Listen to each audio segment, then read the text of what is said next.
আজ অনলাইন ক্লাসে আমরা আলোচনা করব লেখক প্রাবন্ধিক সৈয়দ মুজতবা আলীর নব নব সৃষ্টি এই প্রবন্ধ নিয়ে। আগে এই প্রবন্ধ আমি পাঠ করব, এই প্রবন্ধ পড়ে শোনাবো, তোমরা এই প্রবন্ধ পাঠ করার সময় শুনবে। তারপরে এই প্রবন্ধ আলোচিত হয়েছে ভাষা নিয়ে আলোচনা করব, ভাষার ইতিহাস নিয়ে আলোচনা করব, অর্থাৎ ভাষার যে মূল উৎস তা নিয়ে আলোচনা করব। আর তারপরে এই রচনার বিষয়বস্তু, এই রচনার যে কঠিন কঠিন শব্দগুলো রয়েছে, বিভিন্ন ভাষা রয়েছে তাদের সম্পর্কে, তাদের মূল উৎস সম্পর্কে, তাদের যে ধারাবাহিক যে বিবর্তন, নানান পরিবর্তনের মধ্য দিয়ে ভাষার বর্তমানে এই যে রূপ নিয়েছে সেই সম্পর্কে, আর আমাদের বাংলা ভাষাকে কোন কোন ভাষা সমৃদ্ধ করছে বা বাংলা ভাষা কার কার উপরে নির্ভরশীল, বাংলা ভাষার যে সংক্ষিপ্ত উৎস এবং তার পথ চলার যে ইতিহাস তা নিয়ে আলোচনা করব। আর আলোচনা করব লাইন ধরে ব্যাখ্যা, লেখক পরিচিতি। তাহলে আমাদের নব নব সৃষ্টি এই প্রবন্ধের বিষয় সম্পর্কে আর তার সবিস্তারে ব্যাখ্যা আলোচনা করার আগে আমাদের এই নব নব সৃষ্টি প্রবন্ধটা পাঠ করে শুনতে হবে। আমি পাঠ পড়ছি, তোমরা আগে শোনো। নব নব সৃষ্টি, লেখক সৈয়দ মুজতবা আলী। সংস্কৃত ভাষা আত্মনির্ভরশীল। আগে যখন সুন্দর করে নিজেরা পড়বে তখনই অনেকটাই নিজেরা বোঝার চেষ্টা করবে এবং বোঝার চেষ্টা করলে অনেকটাই বুঝে যাবে। আর আমি যখন পড়ছি তখন তোমরা মন দিয়ে শুনলে যে যে জায়গাগুলোতে সমস্যা তৈরি হবে সেই সমস্যাগুলোর সমাধান, মানে যে জায়গাটাতে বুঝতে পারবে না সেটা কিন্তু পরে যখন আমি বোঝাবো বোঝানোটা সময় অনেকটা সহজ হয়ে যাবে। তাহলে সংস্কৃত ভাষা আত্মনির্ভরশীল। তো কোনো রচনা বারবার পড়লে দেখবে নিজেরাই তার 50% 60% নিজেরাই উদ্ধার করে ফেলছো। বারবার পড়বে, যত তথ্য আছে কোনো রচনার মধ্যে, সে কবিতা হোক, গল্প হোক, উপন্যাসের অংশ হোক, প্রবন্ধ হোক, সেখানে যত তথ্য আছে সেই তথ্যগুলো যদি আগে মুখস্থ করে রাখতে পারো, মনে রাখতে পারো, এবং সেই তথ্যগুলো সম্পর্কে যদি তোমাদের সম্পূর্ণ জানা থাকে এবং গল্পটা বারবার পড়ে, বিষয়টা বারবার পড়ে ওই বিষয়টা যদি তোমাদের মাথায় থাকে, তাহলে ছোট ছোট যে সমস্ত সমস্যাগুলো তার সমাধান তোমরা নিজেরাই করতে পারবে। তাই বারবার পড়বে। আগে যে কোনো রচনার বিষয়, তার কাহিনী সম্পর্কে একটা স্বচ্ছ ধারণা থাকা উচিত। তাহলে সংস্কৃত ভাষা আত্মনির্ভরশীল। কোনো নতুন চিন্তা, অনুভূতি কিংবা বস্তুর জন্য নবীন শব্দের প্রয়োজন হলে সংস্কৃত ধার করার কথা না ভেবে আপন ভাণ্ডারে অনুসন্ধান করে। এমন কোনো ধাতু বা শব্দ সেখানে আছে কিনা যার সামান্য অদল বদল করে কিংবা পুরনো ধাতু দিয়ে নবীন শব্দটি নির্মাণ করা যায় কিনা। তার অর্থ অবশ্য এ নয় যে সংস্কৃত কস্মিন কালেও বিদেশি কোনো শব্দ গ্রহণ করেনি, নিয়েছে, কিন্তু তার পরিমাণ এতই মুষ্টিমেয় যে সংস্কৃতকে স্বয়ং সম্পূর্ণ ভাষা বলাতে কারো কোনো আপত্তি থাকার কথা নয়। কি বোঝা যাচ্ছে? শোনা যাচ্ছে? ওকে। প্রাচীন যুগের সব ভাষাই তাই। গ্রিক, হিব্রু, আবেস্তা এবং ঈষৎ পরবর্তী যুগের আরবিও আত্মনির্ভরশীল এবং অধিকাংশ ক্ষেত্রেই স্বয়ং সম্পূর্ণ। বর্তমান যুগের ইংরেজি ও বাংলা আত্মনির্ভরশীল নয়। আমরা প্রয়োজন মতো এবং অপ্রয়োজনেও ভিন্ন ভিন্ন ভাষা থেকে শব্দ নিয়েছি এবং নিচ্ছি। পাঠান, মোগল যুগে আইন, আদালত, খাজনা খারিজ নতুন রূপে দেখা দিল বলে আমরা আরবি ও ফার্সি থেকে প্রচুর শব্দ গ্রহণ করেছি। পরবর্তী যুগে ইংরেজির মারফতে অন্যান্য ভাষা থেকে নিয়েছি এবং নিচ্ছি। বিদেশি শব্দ নেওয়া ভালো না মন্দ, সে প্রশ্ন অবান্তর। নিয়েছি এবং সজ্ঞানে এখনো সজ্ঞানে আপন খুশিতে নিচ্ছি এবং শিক্ষার মাধ্যম রূপে ইংরেজিকে বর্জন করে বাংলা নেওয়ার পর যে আরও প্রচুর ইউরোপীয় শব্দ আমাদের ভাষায় ঢুকবে সে সম্বন্ধেও কারও কোনো সন্দেহ নেই। আলু কপি আজ রান্নাঘর থেকে তাড়ানো মুশকিল। বিরোধী ওষুধ প্রায় সকলেই খান, ভবিষ্যতে আরও নতুন নতুন ওষুধ খাবেন বলেই মনে হয়। এই দুই বিদেশি বস্তুর ন্যায় আমাদের ভাষাতেও বিদেশি শব্দ থেকে যাবে, নতুন আমদানিও বন্ধ করা যাবে না। পৃথিবীতে কোনো জিনিসই সম্পূর্ণ অসম্ভব নয়, অন্তত চেষ্টা করাটা অসম্ভব নাও হতে পারে। কি চেষ্টা করাটা কি অসম্ভব নাকি? চেষ্টা তো আমরা যে কেউ করতে পারি, তাই না? হ্যাঁ, যে কোনো কাজ চেষ্টা করাটা কিন্তু অসম্ভব না, কিন্তু চেষ্টা করার আগে যদি আমরা ভাবি না হবেই না আমাদের দ্বারা, চেষ্টা করার আগে যদি ভেবে নিই যে হবে না, কিন্তু চেষ্টা করার পরে পারবো আমি, তাহলে তখন আমরা গিল্টি ফিল করতাম না যে আমি যদি না জানতে চেষ্টা করতাম তাহলে ভুল হতো। তাই তো, তাহলে চেষ্টাটা করতে হবে, ভুল হয় হোক, কিন্তু চেষ্টা করার আগে অলস অকর্মণ্যের মতো শুয়ে শুয়ে আমরা দিন কাটাবো আর ভাববো দূর আমার দ্বারা হবে না। চেষ্টা চেষ্টা চেষ্টা, মানুষ চেষ্টা করেই অসম্ভবকে সম্ভব করেছে, তাই অন্তত চেষ্টা করাটা অসম্ভব নাও হতে পারে। হিন্দি উপস্থিত সেই চেষ্টাটা করছেন, বহু সাহিত্যিক উঠে পড়ে লেগেছেন হিন্দি থেকে আরবি, ফার্সি এবং ইংরেজি শব্দ তাড়িয়ে দেওয়ার জন্য। চেষ্টাটার ফল হয়তো আমি দেখে যেতে পারবো না, আমার তরুণ পাঠকেরা নিশ্চয়ই দেখে যাবেন। ফল যদি ভালো হয় তখন তারা না হয় চেষ্টা করে দেখবেন। বলা বাহুল্য, রবীন্দ্রনাথ স্বচ্ছন্দে লিখেছেন, আব্রু দিয়ে, ইজ্জত দিয়ে, ইমান দিয়ে, বুকে রক্ত দিয়ে। নজরুল ইসলাম ইনকিলাব, ইনকিলাব নয় এবং শহীদ শব্দ বাংলায় ঢুকিয়ে গিয়েছেন। বিদ্যাসাগর সাধু রচনায় বিদেশি শব্দ ব্যবহার করতেন না, বেনামিতে লেখা অসাধু রচনায় চুটিয়ে আরবি ফার্সি ব্যবহার করতেন। আর অতিশয় নিষ্ঠাবান ব্রাহ্মণ পণ্ডিত হরপ্রসাদ আরবি ফার্সি শব্দের বিরুদ্ধে জিহাদ ঘোষণা করা আহাম্মুখী মনে করতেন। আলাদা হতো আহাম্মুখী মানে বোকামো, নির্বুদ্ধিতা। হ্যাঁ হ্যাঁ বলো। জিহাদ জিহাদ জেহাদ জিহাদ জেহাদ, ধর্মযুদ্ধ। যখন উগ্র জাতীয়তাবাদকে জোর করে প্রতিষ্ঠা করা হয়, এক একটা ধর্ম সম্প্রদায়ের মানুষ যখন তার ধর্মকে জোর করে কারোর উপরে চাপিয়ে দেয় যে আমাদের ধর্মই শ্রেষ্ঠ। মাঝে মাঝে আমরা সোশ্যাল মিডিয়ায় বা টিভিতে মানে নিউজ চ্যানেলে আমরা দেখি যে মুসলিম কান্ট্রিগুলো আছে, মধ্যপ্রাচ্যের যে দেশগুলো আছে, হ্যাঁ, যেখানে তালিবানরাও রয়েছে, সেখানে তারা ওই বন্দুক গুছিয়ে জেহাদ ঘোষণা করে, ধর্মযুদ্ধ, জেহাদ জেহাদ। মাঝে মাঝে কাশ্মীরেও শোনা যেত আগে জেহাদ ঘোষণা করছে সব টেরোরিস্টের দল। কিছুটা বোঝাতে পেরেছি জিহাদ ব্যাপারটা? তাহলে জিহাদ ঘোষণা করা বোকামো, নির্বুদ্ধিতা, আহাম্মুখী বলে মনে করতেন। আলাল ও হুতমের ভাষা বিশেষ উদ্দেশ্যে নির্মিত হয়েছিল। এগুলো নিয়ে আমি পরে আলোচনা করব, যদিও শব্দার্থ এবং এর যে ব্যাখ্যা অডিওতে কিন্তু ডিটেলে করে দিয়েছি, সেখানে শব্দার্থের ব্যাখ্যাও আছে, শব্দের অর্থগুলো আছে, কোনটা কি তার সম্পর্কে আছে, লাইন ধরে ব্যাখ্যা আছে, সবই করা আছে। এখন শুধু অনলাইনে সরাসরি।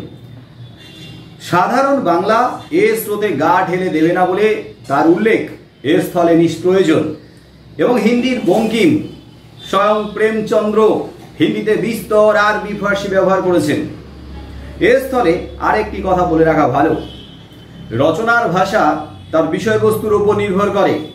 শঙ্কর দর্শনের আলোচনায় ভাষা সংস্কৃত শব্দবহুল হবেই, পক্ষান্তরে মোগলাই রেস্তোরাঁর বর্ণনাতে ভাষা অনেকখানি হুতুম ঘেঁষা হয়ে যেতে বাধ্য। বসুমতীর সম্পাদকীয় রচনার ভাষা এক, তাতে আছে গাম্ভীর্য। বাঁকা চোখের ভাষা ভিন্ন, তাতে আছে চটুলতা। বাংলায় যেসব বিদেশি শব্দ ঢুকেছে তার ভিতরে আরবি, ফার্সি এবং ইংরেজি প্রধান। সংস্কৃত শব্দ বিদেশি নয় এবং পর্তুগিজ, ফরাসি, স্প্যানিশ শব্দ এতই কম যে সেগুলো নিয়ে অত্যধিক দুশ্চিন্তা করার কোনো কারণ নেই। বাংলা ভিন্ন অন্য যে কোনো ভাষার চর্চা আমরা করি না কেন, সে ভাষার শব্দ বাংলাতে ঢুকবেই। সংস্কৃত চর্চা এদেশে ছিল বলে বিস্তর সংস্কৃত শব্দ বাংলায় ঢুকেছে, এখনো আছে বলে অল্প বিস্তর ঢুকছে। যতদিন থাকবে ততদিন আরও ঢুকবে বলে আশা করতে পারি। যেমন এখানে বলছে সংস্কৃত থেকে প্রচুর শব্দ আমাদের বাংলা ভাষায় এখনো আসছে, এখনো ঢুকছে। আগে প্রচুর শব্দ এসেছে, এখনো ঢুকছে, আরো ভবিষ্যতে ঢুকবে, তবে আস্তে আস্তে আস্তে সেটা যেন ক্ষীণ হয়ে যাচ্ছে। স্কুল কলেজ থেকে যে আমরা সংস্কৃত চর্চা উঠিয়ে দিতে চাই না, তার অন্যতম প্রধান কারণ বাংলাতে এখনো আমাদের বহু সংস্কৃত শব্দের প্রয়োজন। কি স্কুল কলেজে, স্কুলে তো আছেই, কোন ক্লাসে আছে সংস্কৃত?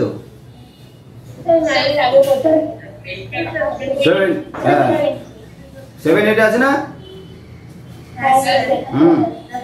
11-12 আছে যারা সংস্কৃত নিতে চায় আর্টসে, আবার কলেজেও আছে, ইউনিভার্সিটিতে আছে। স্কুল কলেজে যে সংস্কৃত চর্চা এখনো হয়, আর স্কুল কলেজ থেকে যে সংস্কৃত চর্চা উঠিয়ে দিতে আমরা চাই না, তার অন্যতম প্রধান কারণ কিন্তু সংস্কৃত শব্দের প্রয়োজন এখনো আছে, এখনো প্রয়োজন। সংস্কৃত চর্চা উঠিয়ে দিলে আমরা অন্যতম প্রধান খাদ্য থেকে বঞ্চিত হব। তাহলে আমাদের অন্যতম প্রধান খাদ্য কি, খাবার কি, দেখি কি বলে।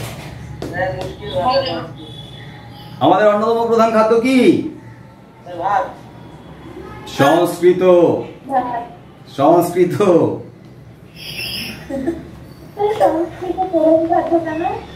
আমাদের অন্যতম প্রধান খাদ্য সংস্কৃত। এটা নিয়ে পরে আলোচনা করব। এটা কিন্তু ভাষার ক্ষেত্রে বলা হয়েছে, ভাষার ক্ষেত্রে। আমরা বাঙালি, আলোচনা তো হচ্ছে ভাষা নিয়ে। আমরা বাঙালি, আমাদের মাতৃভাষা বাংলা, তাই আমাদের বাঙালিদের অন্যতম প্রধান খাদ্য হচ্ছে ভাষার দিক থেকে সংস্কৃত। তো সংস্কৃত চর্চা উঠিয়ে দিলে আমরা কিন্তু অন্যতম প্রধান খাদ্য থেকে বঞ্চিত হব। ইংরেজির বেলাতেও তাই। বিশেষ করে দর্শন, নন্দন শাস্ত্র, পদার্থবিদ্যা, রসায়নবিদ্যা ইত্যাদি জ্ঞান এবং ততোধিক প্রয়োজনীয় বিজ্ঞানের শব্দ আমরা চাই। রেলের ইঞ্জিন কি করে চালাতে হয় সে সম্বন্ধে বাংলাতে কোনো বই আছে বলে জানি না, তাই এসব টেকনিক্যাল শব্দের প্রয়োজন যে আরও কত বেশি সে সম্বন্ধে কোনো সুস্পষ্ট ধারণা এখনো আমাদের মনের মধ্যে নেই। সুতরাং ইংরেজি চর্চা বন্ধ করার সময় এখনো আসেনি। ইংরেজি চর্চা বন্ধ করার সময় যে এখনো আসেনি, লেখক সেই সময় লিখেছিলেন, আর আজকে আরো ভবিষ্যতে গিয়ে দেখব ইংরেজি চর্চা কয়েক গুণ বেড়েছে। কি বেড়েছে কি বাড়েনি? এবং আরো বাড়বে, বাড়বে না? আস্তে আস্তে ইংলিশ মিডিয়াম গুলো গ্রাস করে নিচ্ছে বাংলা মিডিয়াম গুলোকে। একমাত্র আরবি ফার্সি শব্দের বেলা অনায়াসে বলা যেতে পারে যে এই দুই ভাষা থেকে ব্যাপকভাবে আর নতুন শব্দ বাংলাতে ঢুকবে না। পশ্চিম বাংলাতে আরবি ফার্সি চর্চা যাবো করছে, যাবো এই চলে যাবো বলে। পূর্ব বাংলায় এসব ভাষার প্রতি তরুণ সম্প্রদায়ের কৌতূহল অতিশয় ক্ষীণ বলে তার আয়ু দীর্ঘ হবে বলে মনে হয় না। হ্যাঁ বলো। পূর্ব বাংলা মানে তো বাংলাদেশ। হ্যাঁ অবশ্যই। এবং শেষ কথা, আরব ইরানে অদূর ভবিষ্যতে যে হঠাৎ কোনো অভূতপূর্ব জ্ঞান বিজ্ঞানের চর্চা আরম্ভ হয়ে বাংলাকে প্রভাবিত করবে তার সম্ভাবনাও নেই। কিন্তু যেসব আরবি ফার্সি শব্দ বাংলাতে ঢুকে গিয়েছে তার অনেকগুলো যে আমাদের ভাষাতে আরো বহুকাল ধরে চালু থাকবে সে বিষয়ে কোনো সন্দেহ নেই। কি আমাদের বাংলা ভাষারও কিন্তু অনেক আরবি শব্দ ফার্সি শব্দ আছে কি নেই?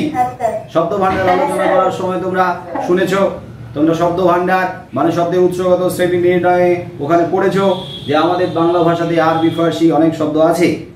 সেই সব শব্দগুলোকে আমরা ব্যবহার করি, উচ্চারণ করি, ওগুলো আছে, ওগুলো থেকেই গেছে, ওগুলো ব্যবহার চলছে। আবার অনেকগুলোর ব্যবহার প্রায় হারিয়ে গেছে, বন্ধ হয়ে গেছে। এবং দ্বিতীয়ত কোনো নতুন লেখক নতুন বিদেশি শব্দের সন্ধান বর্জন করে পুরনো বাংলার চণ্ডী থেকে আরম্ভ করে হুতম পর্যন্ত, চণ্ডী মঙ্গল হুতম পর্যন্ত, হুতম পেঁচার নকশা থেকে আরম্ভ করে হুতম পর্যন্ত অচলিত আরবি ফার্সি শব্দ তুলে নিয়ে সেগুলো কাজে লাগাবার চেষ্টা করছে। তার মানে যেগুলো আগে ছিল সেগুলোকে কালী প্রসন্ন সিংহ লেখক কালী প্রসন্ন সিংহের লেখা নকশা জাতীয় যে রচনা গ্রন্থ সেটা হচ্ছে হুতম পেঁচার নকশা। কালী প্রসন্ন সিংহের ছদ্মনাম হচ্ছে হুতম পেঁচা, তিনি এই ছদ্মনামে লিখেছিলেন নকশা জাতীয় রচনা। এখানে একটু ব্যঙ্গ বিদ্রুপ কাব্যাত্মক লেখা রয়েছে, তোমাদের ইতিহাসেও আছে কালী প্রসন্ন সিংহের কথা। তো হুতম পর্যন্ত অচলিত আরবি ফার্সি শব্দ তুলে নিয়ে সেগুলো কাজে লাগাবার চেষ্টা করছেন। কিছুদিন পূর্বেও এই এক্সপেরিমেন্ট করা অতিশয় কঠিন ছিল। এই এক্সপেরিমেন্ট পুরনো শব্দগুলোকে ঘষে মেজে নতুন করে ব্যবহার করার এক্সপেরিমেন্ট। কিন্তু অধুনা বিশ্ববিদ্যালয়ের কল্যাণে অনেক ছাত্রছাত্রীকে বাধ্য হয়ে পুরনো বাংলা পড়তে হয়। পুরনো বাংলা এই বিষয়টা কলেজ বিশ্ববিদ্যালয়ে আছে।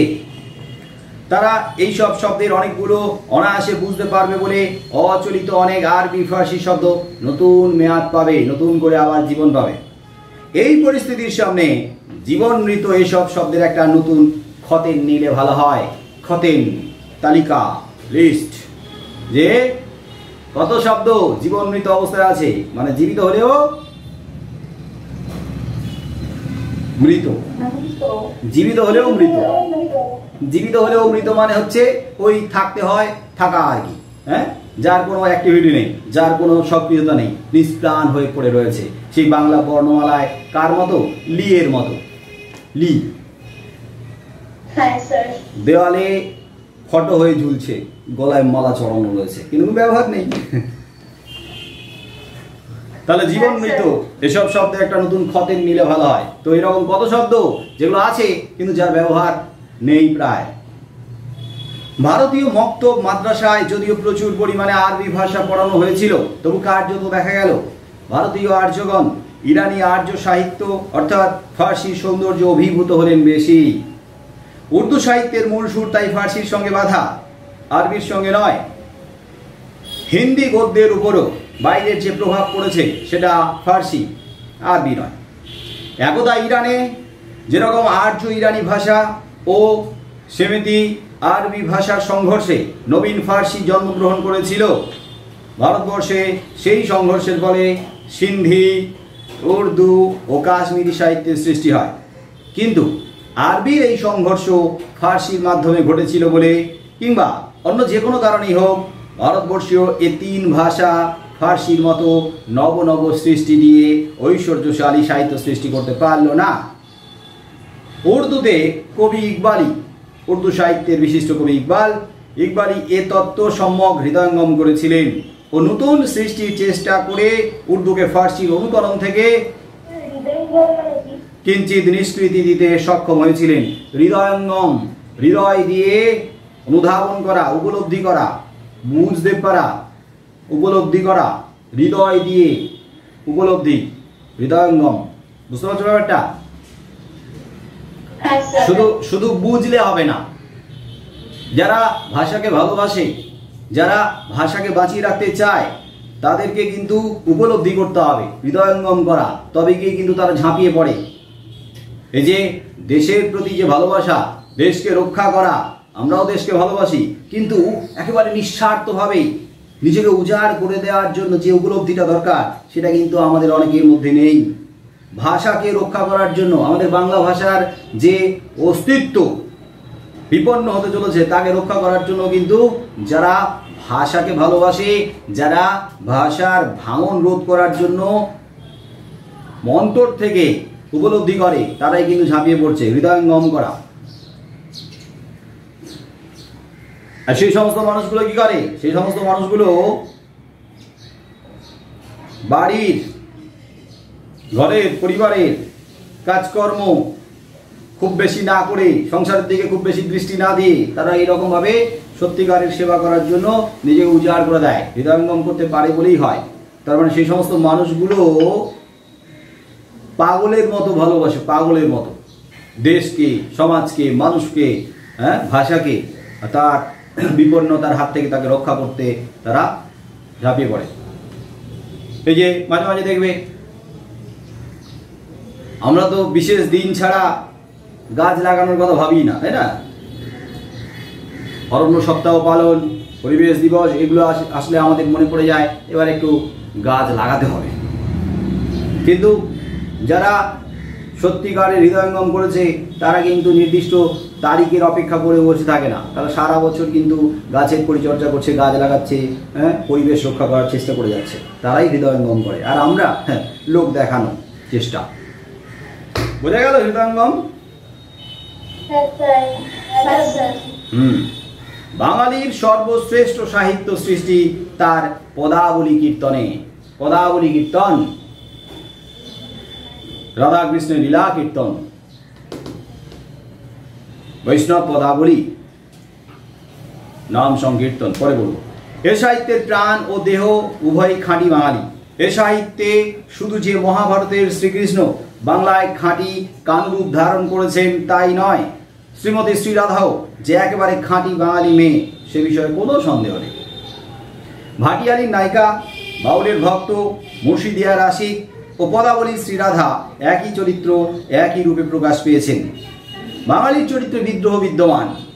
তার অর্থ এই যে কি রাজনীতি, কি ধর্ম, কি সাহিত্য, যখনই যেখানে সে সত্য শিব সুন্দরের সন্ধান পেয়েছে তখনই সেটা গ্রহণ করতে চেয়েছে। কি বাঙালির চরিত্রে বিদ্রোহ বিদ্যমান না? বিদ্রোহ করো, বাঙালি বিদ্রোহ করে ওঠে। যেখানে অন্যায় অবিচার, বাঙালি বিদ্রোহ করে ওঠে, প্রোটেস্ট, প্রতিবাদ, গর্জে ওঠে বাঙালি। আবার যেখানে যত ভালো ভালো জিনিস, সুন্দর সুন্দর জিনিস, শিব সত্য সুন্দর, সেগুলো কিন্তু বাঙালি গ্রহণ করেছে। ভালো জিনিস গ্রহণ করতে লজ্জা নেই, ভালো জিনিস আমরা গ্রহণ করব, খারাপ জিনিসগুলোকে বর্জন করব। আর যারা ভালো জিনিসগুলোকে গ্রহণ করার মাঝখানে বাধা হবে তাদের সামনে আমরা বাধা হয়ে দাঁড়াবো, প্রোটেস্ট করব, প্রতিবাদ করব, বিদ্রোহ করব। হ্যাঁ, আবার সেই বিদ্রোহ যখন মাত্রাতিরিক্ত হয়ে যাবে, সেই বিদ্রোহ যখন উচ্ছৃঙ্খলতায় পরিণত হয়ে যাবে, সেই বিদ্রোহ যখন স্বেচ্ছাচারিতায় পরিণত হয়ে যাবে, তার বিরুদ্ধে আবার প্রোটেস্ট করব। তার মানে আমাদের রক্তে প্রোটেস্ট করা বিষয় আছে, দৌড়াচ্ছে। তাহলে বাঙালির চরিত্রে বিদ্রোহ বিদ্যমান। তার অর্থ এই যে কি রাজনীতি, কি ধর্ম, কি সাহিত্য, যখনই যেখানে সে সত্য শিব সুন্দরের সন্ধান পেয়েছে তখনই সেটা গ্রহণ করতে চেয়েছে, এবং তখন কেউ গতানুগতিক পন্থা, প্রাচীন ঐতিহ্যের দোহাই দিয়ে সে প্রচেষ্টায় বাধা দিতে গেলে তার বিরুদ্ধে বিদ্রোহ করেছে। এবং তার চেয়েও বড় কথা, যখন সে বিদ্রোহ উচ্ছৃঙ্খলতায় পরিণত হতে চেয়েছে তখন তার বিরুদ্ধে আবার বিদ্রোহ করেছে। এ বিদ্রোহ বাঙালি হিন্দুর ভিতরে সীমাবদ্ধ নয়। বাংলা ভাষা যার মাতৃভাষা, বাংলায় যার জন্ম, বাংলার কৃষ্টি সংস্কৃতি যার রক্তে মিশে আছে, সেই তো বাঙালি। সম্প্রদায়গত দিক থেকে হিন্দু আর মুসলিম, কিন্তু মুসলিমও বাঙালি হয়, হিন্দু বাঙালি, এরকম যদি কারোর ধারণা থাকে যে হিন্দুরাই বাঙালি, এটা ভুল। হিন্দু মুসলিম সব ধরনের, সব সম্প্রদায়ের বাঙালি আছে।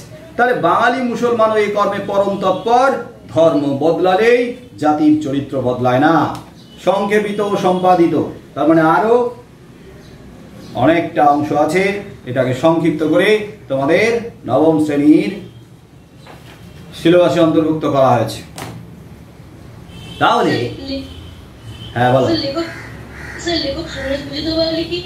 তার জীবনের অধিকাংশ সময় স্যার ভাষা সম্পর্কিত বিষয়ে গ্রন্থগুলি রচনা করেছেন। শুধু ভাষা নয়, ভাষা সম্পর্কিত শুধু নয়, ভাষা, তারপরে আরো তিনি তো বহু ভাষাবিদ, ভাষা নিয়ে তিনি যেমন চর্চা করেছেন, প্রায় 15টা ভাষাতে তার দখল ছিল, 15টা ভাষা, বহু ভাষাবিদ তিনি, ভাষা নিয়ে তিনি চর্চা করেছেন। তারপরে বিভিন্ন দেশ বিদেশ পরিক্রমা করেছেন, বিভিন্ন জায়গাতে তিনি চাকরি করেছেন, দেশের বাইরেও। তো তিনি বহু বিচিত্র অভিজ্ঞতা সঞ্চয় করেছেন, ভ্রমণ বিষয়ক তার বহু লেখা রয়েছে, যেখানে যেখানে ঘুরে বেরিয়েছেন সেখানকার অভিজ্ঞতা তিনি প্রবন্ধের আকারে তুলে ধরেছেন, অনেক বিষয় নিয়ে, নানা বিষয় নিয়ে। হ্যাঁ, ভাষা নিয়ে প্রচুর রয়েছে। তোমরা আজকাল যেমন বিভিন্ন জায়গায় ঘুরতে যাওয়ার পরে সেখানকার মানুষজন, সেখানকার প্রকৃতি, সেখানকার জীবনযাত্রাকে ক্যামেরা বন্দি করো, ফ্রেম বন্দি করো, ঠিক তেমনি একটা সময় তো আর ক্যামেরাবন্দি করার মতো উপায় ছিল না, তখন তারা তাদের চোখের ক্যামেরা দিয়ে হৃদয়ের মধ্যে বন্দি করে নিয়েছে, পরে তারা সাহিত্যের আকারে উপস্থাপন করেছে। আর এখন ইউটিউব, ফেসবুক এখানে সব ভোগ করে, হ্যাঁ ব্লগিং করে।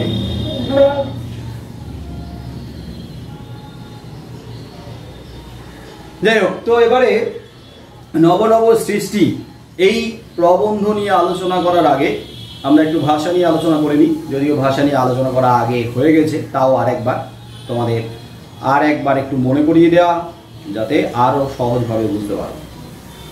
তো আমরা জানি ভাষা ভাষা নদীর স্রোতের মতো,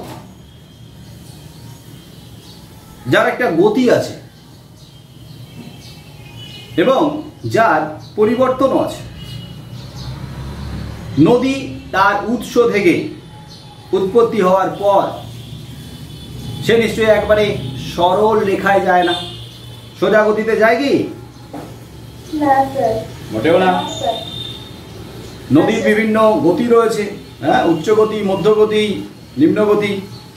উচ্চগতি তো পার্বত্য অঞ্চলে, তো পার্বত্য অঞ্চলে প্রচণ্ড গতিতে সে সামনে বাধা বিপত্তিগুলোকে ভেঙে নিয়ে চলার চেষ্টা করে, কিন্তু সব বাধা কি সে ভাঙতে পারে সেই মুহূর্তে? পারে না। যখন পারে না তখন কি করে? বাঁক নেয়। সামনে বাধা, ওই বাধা যখন ভাঙতে পারছে না, বাঁক নিয়ে কিন্তু সে আবার অন্য পথে এগিয়ে চলে। আবার কোথাও যেতে যেতে বাধা পেয়ে আবার বাঁক নিয়ে অন্য পথে এগিয়ে চলে, আবার বাঁক নিয়ে অন্য পথে চলে। এইরকম ভাবে নানান বাঁক নিতে নিতে, নিজেকে পরিবর্তন করতে করতে, পরিবর্তিত হতে হতে সে কিন্তু শেষ পর্যন্ত গিয়ে সমুদ্রে মেশে। তাহলে নদীর যেমন উৎস রয়েছে, উৎপত্তি রয়েছে, তার যেমন গতি রয়েছে, তার যেমন পথ পরিক্রমায় ভাঙা গড়া রয়েছে, তার যেমন মোড় ঘুরে আবার সামনে এগিয়ে চলা রয়েছে, আবার গিয়ে সমুদ্রে মেশা মানে একেবারে বিলীন হয়ে যাওয়া রয়েছে, ঠিক তেমনিভাবে ভাষার সঙ্গে আমরা তুলনা করতে পারি নদী, বা নদীর সঙ্গে আমরা তুলনা করতে পারি ভাষার। আজকে বর্তমানে আমাদের বাংলা ভাষা সহ সারা পৃথিবীতে প্রায় কত ভাষার অস্তিত্ব রয়েছে? কত ভাষা রয়েছে? সংখ্যা কত? প্রায় 5000-এর মতো। বুঝতে পারছো? তার মধ্যে প্রধান ভাষা রয়েছে, অপ্রধান ভাষা মানে গৌণ ভাষা রয়েছে, মূল ভাষা রয়েছে, তার কত শাখা প্রশাখা রয়েছে, উপভাষা রয়েছে, মূল ভাষা রয়েছে, কত আঞ্চলিক ভাষা রয়েছে। যেমন আমাদের বাংলাতেই তো 5টা উপভাষা রয়েছে। তাহলে সারা পৃথিবীতে মোট ভাষার সংখ্যা প্রায় 5000-এর মতো, আর আমাদের বাংলা ভাষাতে উপভাষার সংখ্যা কিন্তু 5টা। আমরা এখন যে উপভাষায় কথা বলছি সেই উপভাষাটার নাম কি বলতে পারবে?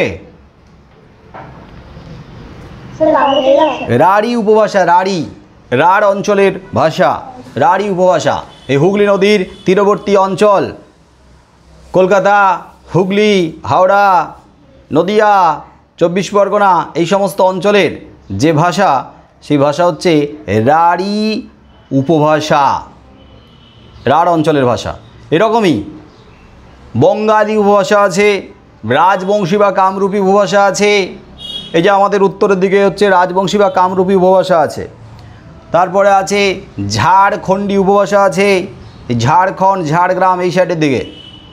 বরেন্দ্রী উপভাষা আছে মালদা অঞ্চলের দিকে। বঙ্গালী উপভাষা আছে বাংলাদেশের দিকে। তাই এরকম 5টা বাংলার উপভাষা রয়েছে। তার মানে একটা ভাষার মধ্যে যদি 5টা ভাগ থাকে, এরকম সারা পৃথিবীতে তো কত কত কত ভাষা। সেই মূল ভাষারও আবার শাখা, উপশাখা এই সমস্ত রয়েছে কিন্তু, হ্যাঁ, মূল ভাষারও কিন্তু আবার কত আঞ্চলিক উপভাষা রয়েছে। তো এরকম সারা পৃথিবীতে ভাষার সংখ্যা প্রায় 5000।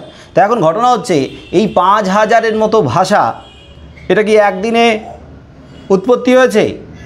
নিশ্চয়ই না। তাহলে আমরা যদি এর অতীত ইতিহাস ধরে ফিরে যাই, এর উৎস খুঁজতে যাই, তাহলে যে উৎস খুঁজে পাওয়া যাবে সেই উৎসের সংখ্যা, ভাষার উৎসের সংখ্যা কিন্তু বলো আজকের 5000-এর মতো ভাষা রয়েছে, এর যে উৎস, এর যে মূল উদ্ভব যেখান থেকে হয়েছে তার সংখ্যা কি 5000 হবে না কম হবে? বলো। কম হবে এবং অনেক কম হবে, অনেক কম হবে, তাই তো? হ্যাঁ, অনেক কম হবে, অনেক কম। তো আজ থেকে প্রায় 2500 খ্রিস্টপূর্বাব্দে দিকে, 2500 খ্রিস্টপূর্বাব্দের দিকে, তার মানে 2500 খ্রিস্টপূর্বাব্দে সারা পৃথিবীতে যে ভাষার মূল উৎস ছিল তাকে বলা হতো ভাষা পরিবার বা ভাষা বংশ। বংশ থেকে উৎপত্তি হয়েছে, পরিবার থেকে উৎপত্তি হয়েছে, তাহলে পরিবার বা বংশের সংখ্যা কম, পরিবারে বা বংশে সদস্যের সংখ্যা বেশি, কি তাই না? এক একটা পরিবারে সদস্য তো অনেক আছে, কিন্তু সেই পরিবারের বংশ দেখা যাচ্ছে একটা বংশ। তো বংশের সংখ্যা কম, পরিবারের সংখ্যা কম, কিন্তু পরিবারের সদস্য সংখ্যা বেশি, তাই না? হ্যাঁ, ঠিক তেমনিভাবে ভাষার সংখ্যা অনেক, কিন্তু সেই ভাষার যে মূল উৎস যাকে বলা হয়েছে ভাষা বংশ বা ভাষা পরিবার তার সংখ্যা কম। এরকমই সারা পৃথিবীতে মূল যে ভাষা পরিবার বা ভাষা বংশ তার সংখ্যা কতগুলো বলেছিলাম আগে? 12টি। ভেরি গুড, 12টি। এই 12টি ভাষা বংশ বা ভাষা পরিবার, এই 12টি ভাষা বংশ বা ভাষা পরিবারের মধ্যে নামগুলো হচ্ছে ইন্দো ইউরোপীয় ভাষা বংশ বা পরিবার। ইন্দো ইউরোপীয় নামগুলো একটু শুনে রাখো, তার মধ্যে যেটা আমাদের এই নবনব সৃষ্টি রচনা বোঝাতে গিয়ে, পড়াতে গিয়ে লাগবে, বুঝতে গিয়ে লাগবে, সেটা ইন্দো ইউরোপীয়টা অবশ্যই লাগবে। ইন্দো ইউরোপীয় ভাষা পরিবার বা ভাষা বংশ, অস্ট্রিক ভাষা বংশ, দ্রাবিড় ভাষা বংশ, ভোট চীনীয় ভাষা বংশ, সেমীয় হামীয় ভাষা বংশ, বান্টু ভাষা বংশ, নামের বান্টু, বান্টু আছে আফ্রিকার উপজাতি, বান্টু ভাষা বংশ, ফিন্ন উগ্রীয় ভাষা বংশ, তুর্ক মঙ্গল মাঞ্চু বা আলতাইক ভাষা বংশ, মাঞ্চু, হ্যাঁ, তুর্ক মঙ্গল মাঞ্চু, মাঞ্চুরিয়ান, হ্যাঁ, এখান থেকে এসছে নামটা, চিকেন মাঞ্চুরিয়ান। তুর্ক মঙ্গল মাঞ্চু বা আলতাইক ভাষা বংশ, এটার এক নাম। ককেশীয় ভাষা বংশ, উত্তর পূর্ব সীমান্তীয় ভাষা বংশ, এস্কিমো ভাষা বংশ, আমেরিকার আদিম ভাষা বংশ, আমেরিকার যারা প্রাচীন আদিম উপজাতি যাদেরকে রেড ইন্ডিয়ান বলা হয়, তারা একটা ভাষা বংশ বা ভাষা পরিবার। তো এরকম 12টা ভাষা বংশ বা ভাষা পরিবার আছে। তো এই যে 12টা ভাষা বংশ বা ভাষা পরিবারের মধ্যে নিশ্চয়ই আমাদের ভারতবর্ষেও এরকম ভাষা পরিবার বা ভাষা বংশ আছে, কি আছে কি নেই? হ্যাঁ, ভারতবর্ষে মোট কটা ভাষা বংশ বা ভাষা পরিবার আছে? কটা আছে?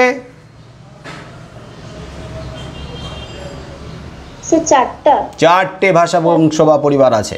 একটা হচ্ছে ইন্দো ইউরোপীয় ভাষা বংশ, এটাই ভারতবর্ষের অন্যতম প্রধান ভাষা বংশ।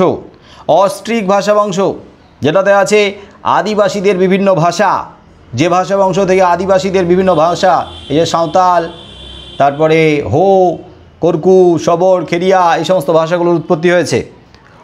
কোল, ভিল, মুন্ডা, সাঁওতাল, এই সমস্ত জাতি আছে এই অস্ট্রিক ভাষা বংশ বা ভাষা পরিবারের মধ্যে।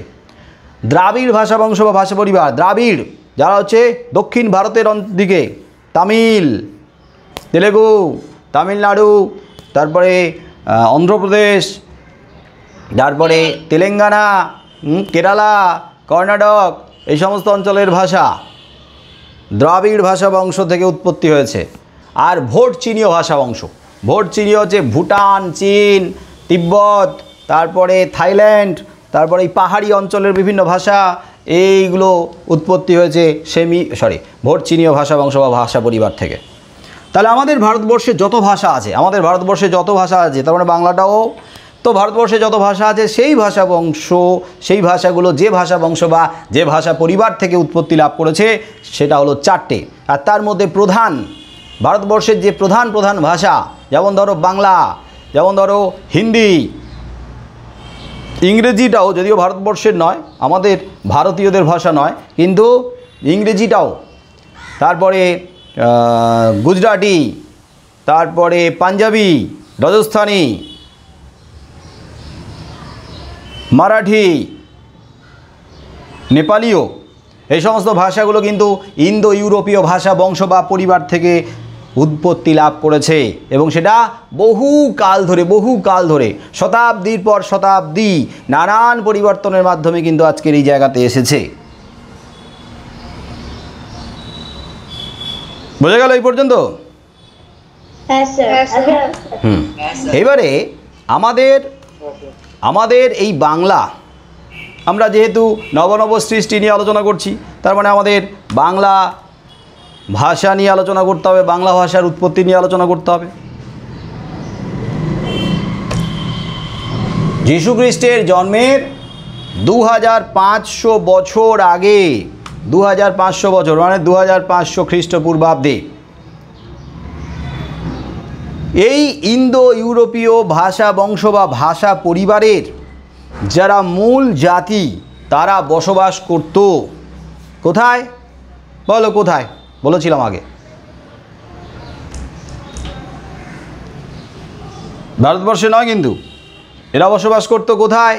না রাশিয়ার দক্ষিণ অংশে যে পর্বতমালা আছে, পর্বত উরাল বা ইউরাল পর্বত, নাম শোনা? হ্যাঁ স্যার। আর এখন তো আমাদের গুগল ভাই রয়েছে, আমরা গুগল ভাইয়ের কাছে বলবো দেখাও তো উরাল পর্বত, ইউরাল বা উরাল পর্বত দেখিয়ে দেবে, রাশিয়ায় অবস্থিত। তাহলে রাশিয়ার দক্ষিণে যে উরাল বা ইউরাল পর্বত রয়েছে তার দক্ষিণ পশ্চিম অংশে একটা বিস্তীর্ণ তৃণভূমি অঞ্চল আছে, এখনও আছে। সেই তৃণভূমি অঞ্চলটাকে কি বলা হয়? ভূগোলেও আছে তৃণভূমি অঞ্চল, বলো।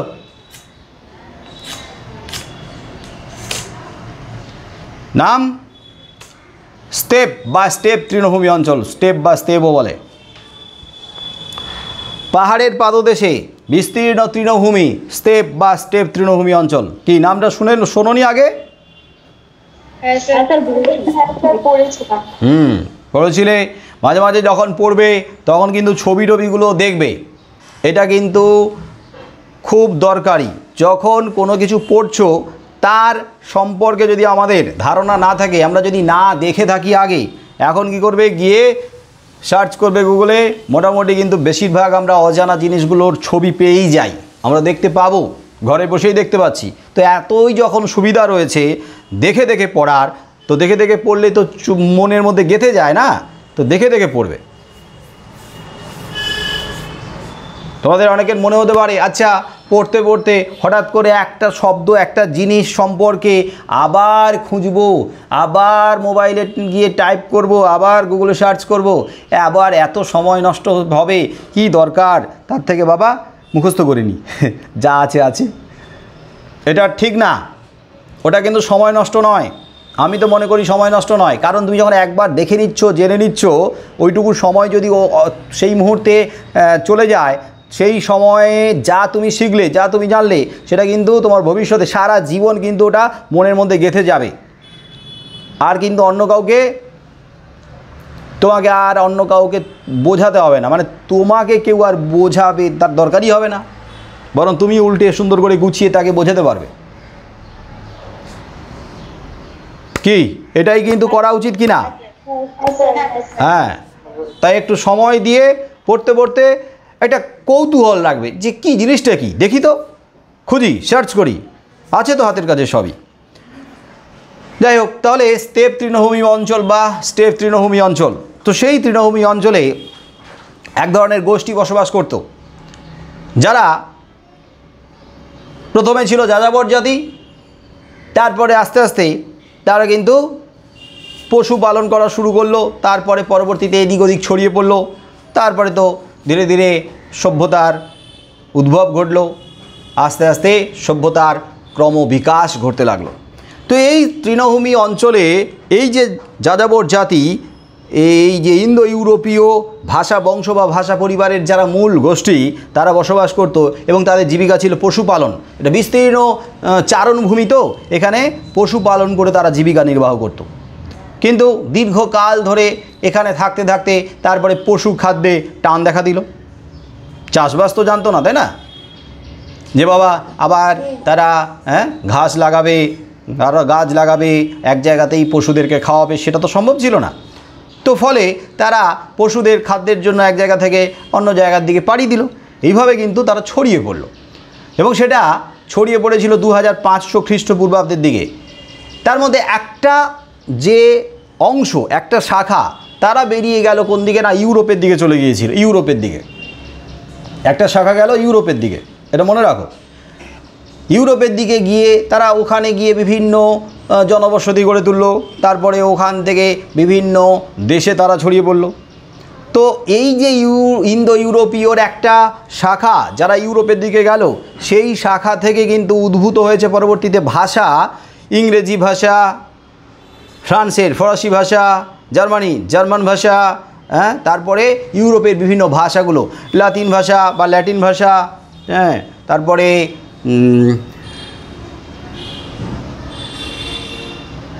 ইটালীয় ভাষা, এই বিভিন্ন ভাষা রয়েছে ইউরোপের, সেই ভাষাগুলোর উদ্ভব ঘটেছে। তার মানে এই ইউরোপের যে বিভিন্ন ভাষাগুলো, সেই ভাষাগুলোর যে মূল উৎস মানে ভাষা পরিবার থেকে বা ভাষা বংশ থেকে, বুঝতে পারছো কোন ভাষা পরিবার বা ভাষা বংশ থেকে, কোন ভাষা পরিবার? ইন্দো ইউরোপীয় ভাষা পরিবার বা ভাষা বংশ থেকে। এই ইন্দো ইউরোপীয় ভাষা বংশ বা পরিবার থেকে আরেকটা শাখা যারা ওই 2500 খ্রিস্টপূর্বাব্দের দিকে ভেঙে বেরিয়ে এসেছিল, তারা এসে বসবাস শুরু করেছিল কোথায় না, ইরান অঞ্চলে। ইরান বর্তমানে ইরান অঞ্চলে বসবাস শুরু করেছিল এবং তাদের নাম হয়েছিল ইন্দো ইরানীয়। ইন্দো ইউরোপীয় থেকে ভেঙে বেরিয়ে এলো যেহেতু, তাদের নাম হলো ইন্দো ইরানীয় ভাষা পরিবার বা ভাষা বংশ। ইন্দো ইরানীয় মনে থাকবে? ইন্দো ইরানীয়, ইরান অঞ্চলে।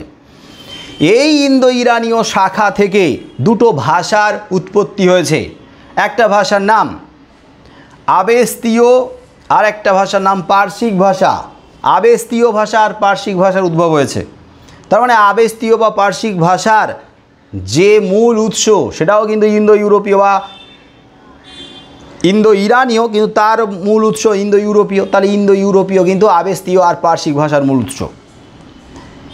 তাহলে এই শাখা থেকে, এই যে শাখা ইন্দো ইরানীয়, এই যে শাখা, এই শাখা থেকে পরবর্তীকালে প্রায় 1500 খ্রিস্টপূর্বাব্দের দিকে আবার দুটো শাখার জন্ম হয়, উপশাখার জন্ম হয়। ইন্দো ইরানীয় এই শাখাটা থেকে আবার দুটো উপশাখার জন্ম হয়। একটা উপশাখার নাম হচ্ছে দরদীয় বা দরদীয় আর্য, আর একটা উপশাখার নাম হচ্ছে ভারতীয় আর্য। তাহলে বুঝতে পারছো, ভারতীয় আর্য মানে যে আর্যরা ভারতবর্ষে প্রবেশ করেছিল তাদেরকে ভারতীয় আর্য বলা হবে, তাই তো? ভারতবর্ষে আর্যরা এসেছিল কোন পথ দিয়ে, কোন দিক দিয়ে? ভারতবর্ষের কোন দিক দিয়ে? উত্তর পশ্চিম দিক দিয়ে ভারতবর্ষে প্রবেশ করেছিল এবং সেটা সময়কালটা ছিল 1500 খ্রিস্টপূর্বাব্দের দিকে, 1500 খ্রিস্টপূর্বাব্দের দিকে। আরেকটা উপশাখা যেটা ইন্দো ইরানীয় থেকে সৃষ্টি হয়েছিল, দরদীয় আর্য, তারা কিন্তু ওই চীনের পশ্চিমের দিকে চলে গেছে। তো ওদের নিয়ে আমাদের মাথা ব্যথা নেই, ওটা নিয়ে আমরা আলোচনা করব না। আমরা আলোচনা করব ভারতীয় আর্য নিয়ে, কারণ ওখান থেকে নানান পরিবর্তনের মধ্য দিয়ে আমাদের বাংলা ভাষার উদ্ভব ঘটছে এবং ভারতবর্ষের উন্নত কিছু শক্তিশালী কিছু ভাষার উদ্ভব ঘটেছে। যাই হোক, তাহলে ভারতবর্ষে আর্যরা প্রবেশ করলো, যাদের নাম হলো ভাষার দিক থেকে, যারা ভাষার ইতিহাসের দিক থেকে ভারতীয় আর্য। তারা কত খ্রিস্টপূর্বাব্দে ভারতবর্ষে প্রবেশ করলো? হ্যাঁ, 1500 খ্রিস্টপূর্বাব্দে তারা ভারতবর্ষে প্রবেশ করলো। ভারতবর্ষে যখন তারা প্রবেশ করেছে তখন তাদের সঙ্গে কিন্তু কোনো লিখিত ভাষা ছিল না, লিখিত ভাষার রূপ ছিল না, তার মানে ব্যাকরণের রূপ ছিল না, সাহিত্যের রূপ ছিল না, লেখ্য রূপ ছিল না। তার মানে তারা যে নিজেদের মধ্যে কথা বলতো, ভাব প্রকাশ করতো, ভাবের আদান প্রদান করতো, কোন ভাষায় বলতো? কথ্য ভাষা, মুখের ভাষা, যাকে বলা হয় কথ্য বৈদিক ভাষা। তাহলে সেই কথ্য বৈদিক ভাষায় তারা নিজেদের মধ্যে ভাব বিনিময় করতো, কথাবার্তা বলতো। কিন্তু আস্তে আস্তে আমি বলেছিলাম যে পরবর্তীকালে কি হলো না, যত সময় গড়াচ্ছে, যত সময় যাচ্ছে, ততই এই কথ্য বৈদিক ভাষার ভাঙন দেখা দিচ্ছে, উচ্চারণে পরিবর্তন হচ্ছে, বিকৃত হয়ে যাচ্ছে। তার মানে কথ্য বৈদিক ভাষার যে অস্তিত্ব সেটা লোপ পাওয়া শুরু করছে, সংকটে পড়ে গেছে ভাষা। আর ভাষার যে পরিবর্তন হয়, উচ্চারণে পরিবর্তন হয়, ধ্বনি পরিবর্তনে আলোচনা হয়েছে। ধ্বনি পরিবর্তনে তোমরা দেখেছো ভাষার উচ্চারণে পরিবর্তন কিভাবে হয়? হ্যাঁ স্যার। তো যত সময় যাচ্ছে ততই উচ্চারণগত পরিবর্তন হচ্ছে। আর পরিবর্তন হওয়ার কারণ এই ভাষার কোনো লেখ্যরূপ নেই।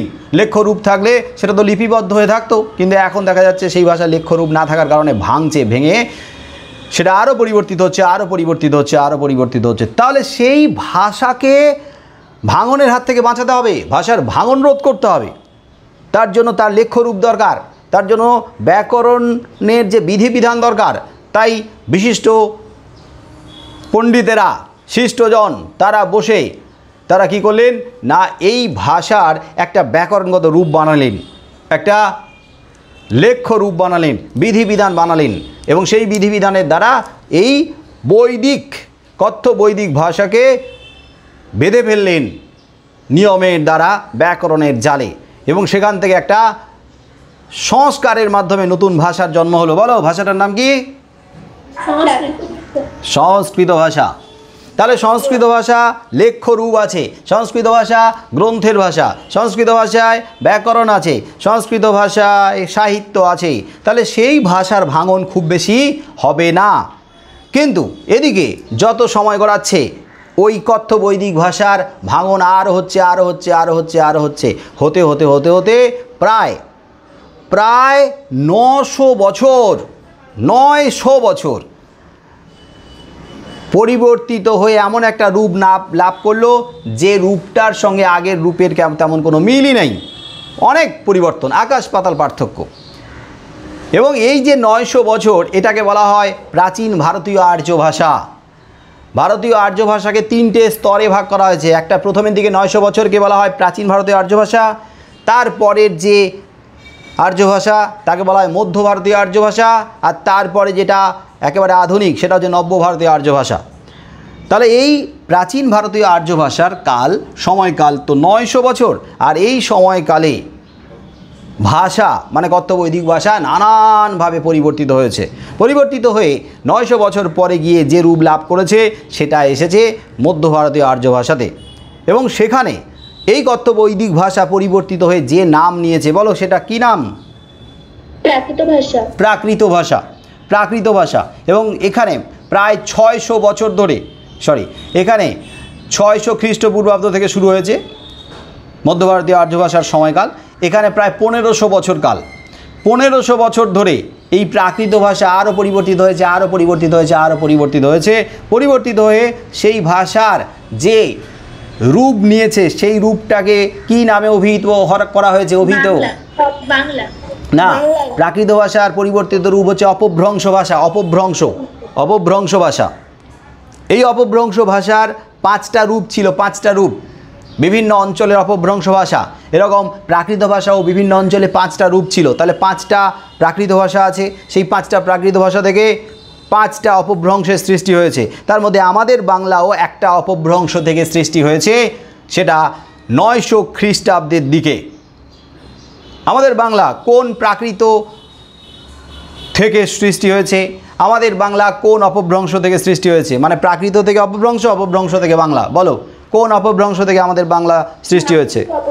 হ্যাঁ, এটা মনে রাখতে বলেছিলাম, মাগধী অপভ্রংশ। তাহলে মাগধী অপভ্রংশের মাগধী প্রাকৃত এই রূপটা ছিল। তাহলে মাগধী প্রাকৃত থেকে মাগধী অপভ্রংশ থেকে আমাদের বাংলার উদ্ভব বা সৃষ্টি হয়েছে 900 খ্রিস্টাব্দের দিকে, মানে 10ম শতাব্দীর দিকে।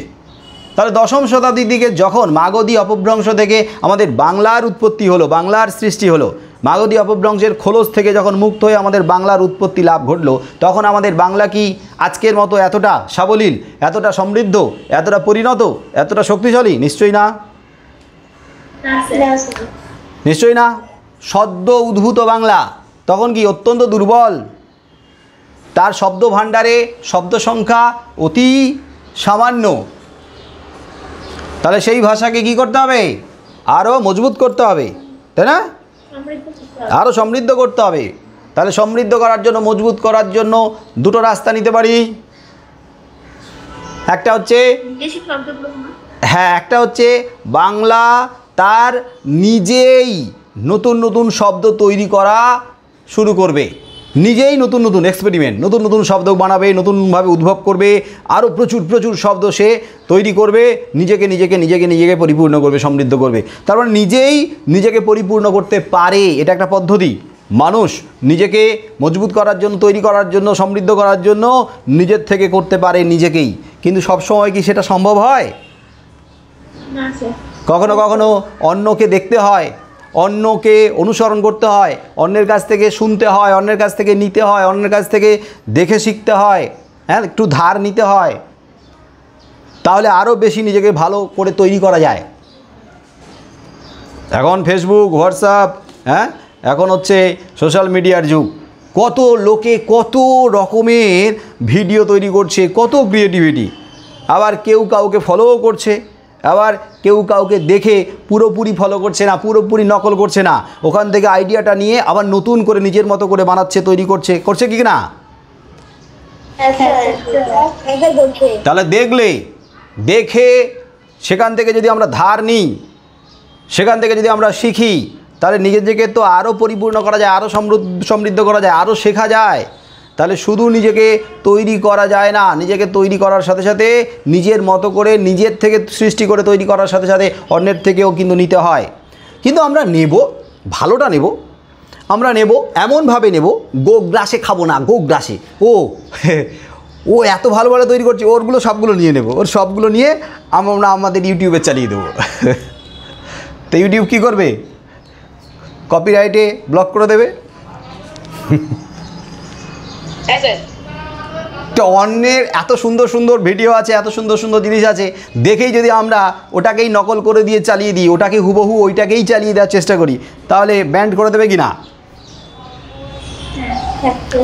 কিন্তু আইডিয়া নিতেই পারি, আইডিয়া নিয়ে নিজের মতো করে আরও সুন্দর করে, আরও বেটার করতেই পারি, আরও সুন্দর করে দিতেই পারি। তাতে আরও লোকে দেখবে, ফলো করবে। কিন্তু হুবহু নকল, গরুর মতো খাওয়া, গোগ্রাসে গেলা, এটা ঠিক ভালো না। আমরা বাঙালিরা ওই রকম কিন্তু গোগ্রাসে গিলব না। বাঙালিদের একটা নিজস্বতা থাকবে, সেই নিজস্বতাকে আমরা বজায় রাখব।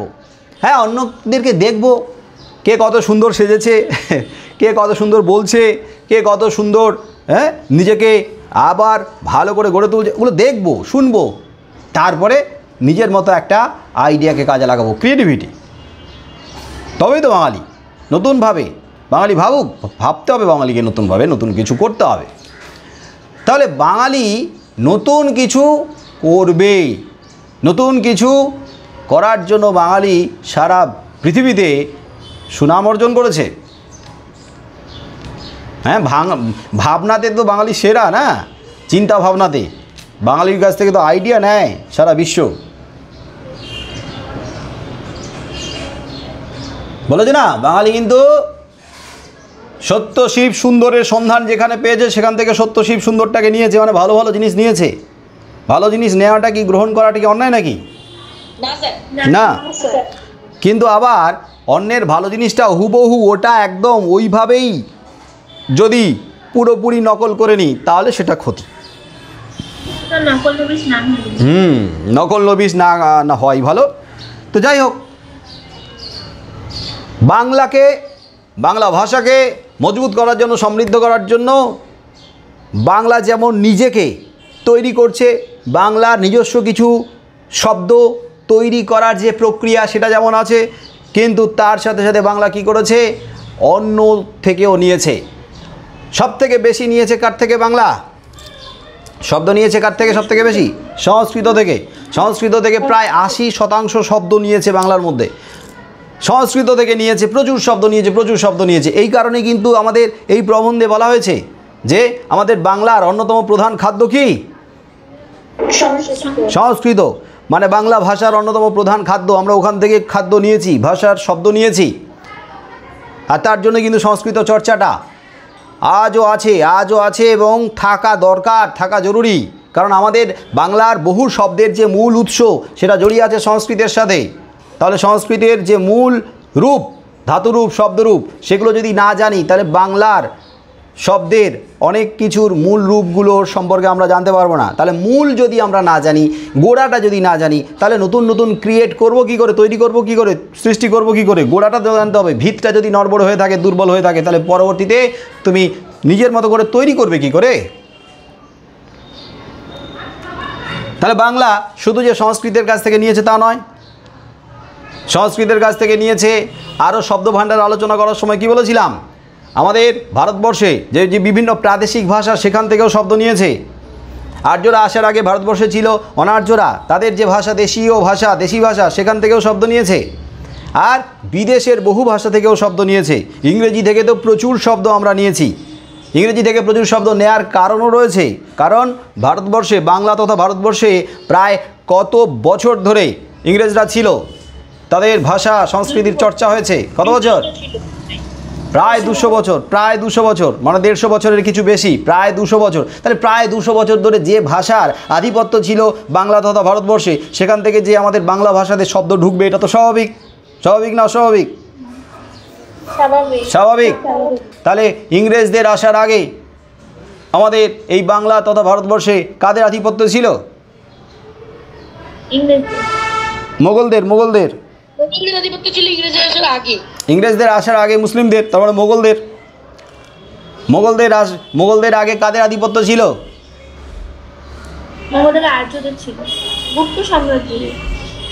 মোগলদের আগে কাদের আধিপত্য ছিল? আমি কিন্তু ওই রকম নির্দিষ্ট প্রদেশের সামন্ত রাজাদের কথা বলছি না, আমি বলছি সারা ভারতবর্ষে দিল্লির সিংহাসনে ইংরেজদের আগে মোগলদের আগে পাঠান পাঠান সুলতানি সাম্রাজ্যের সূচনা হয়েছিল না? পাঠান, তারপরে মোগল, তারপরে ইংরেজ। তাহলে যখন পাঠানরা, মোগলরা ছিল, তখন তাদের যে ভাষা আরবি, উর্দু, ফার্সি, এগুলো চর্চা হয়েছে, বাংলাতেও চর্চা হয়েছে দীর্ঘকাল ধরে। তার জন্য বাংলা ভাষাতেও উর্দু, আরবি, ফার্সি এই সমস্ত ভাষা থেকে শব্দ ঢুকেছে, এবং আস্তে আস্তে ওই ভাষার চর্চা বাংলা থেকে, ভারতবর্ষ থেকে যখন আস্তে আস্তে প্রায় নিস্তেজ হয়ে পড়েছে, তখন সেই ভাষা থেকে আর নতুন করে খুব বেশি শব্দ ঢোকার সম্ভাবনা নেই। এখন কি আরবি, উর্দু, ফার্সি এখান থেকে শব্দ বাংলাতে খুব বেশি ঢুকছে? কি মনে হয়? ঢুকছে না, ঢুকছে না। কিন্তু ইংরেজি থেকে ঢুকছে। তার কারণ বাংলাতে ইংরেজরা নেই, ভারতবর্ষে ইংরেজরা নেই, তা সত্ত্বেও কিন্তু ইংরেজি ভাষার শব্দ বাংলাতে ঢুকছে, এবং আরও ঢুকবে, আরও ঢুকবে, আরও ঢুকবে। এখন আমরা একটা কথা বলতে গিয়ে বাংলার সঙ্গে কত ইংরেজি শব্দ ব্যবহার করে ফেলি, তার কারণ আছে। তাহলে আরও ঢুকছে, আরও ঢুকবে। হ্যাঁ, কারণ হচ্ছে এখন কি, এখন দেখা যাচ্ছে ইংলিশ মিডিয়ামের যেন একটা ক্রেজ, ইংরেজিতে কথা বলার যেন একটা প্রবণতা, প্রবল প্রবণতা।